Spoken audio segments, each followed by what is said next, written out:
Bonjour.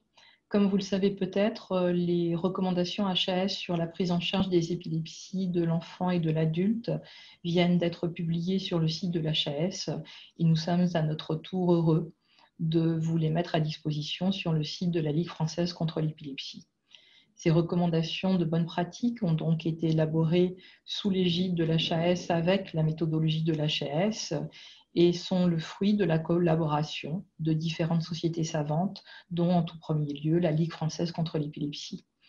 Ces recommandations sont le fruit d'un travail intense et soutenu d'un groupe de professionnels de santé et de représentants d'usagers, avec en tout particulier un groupe de travail qui a œuvré, composé de Virginie Lambrecq, Sarah Rosenberg, mais également donc Bénédicte Héron et Joseph Toulouse.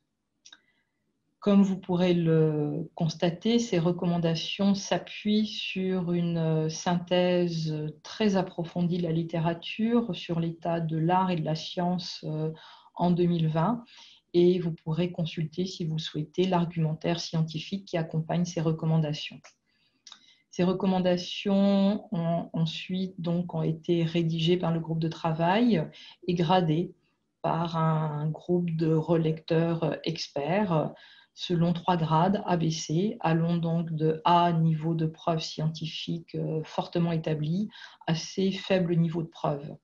En l'absence d'études dans la littérature, c'est un avis d'expert au sein du groupe de travail après consultation du groupe de lecture qui a été retenu.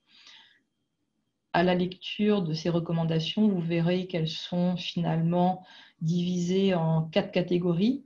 La première catégorie repose sur finalement la façon d'établir un diagnostic avéré d'épilepsie de l'enfant ou de l'adulte. Ensuite, l'annonce du diagnostic et toutes les informations qui vont suivre cette annonce aussi bien auprès des patients qu'auprès de l'entourage. La troisième partie porte plus sur la prise en charge spécifique, notamment thérapeutique, et sur la mise en place d'un suivi approprié. Et en fait très important, la quatrième partie insiste sur les différentes comorbidités, notamment psychiatriques et cognitives, et sur les spécificités de la femme en âge de procréer souffrant d'épilepsie.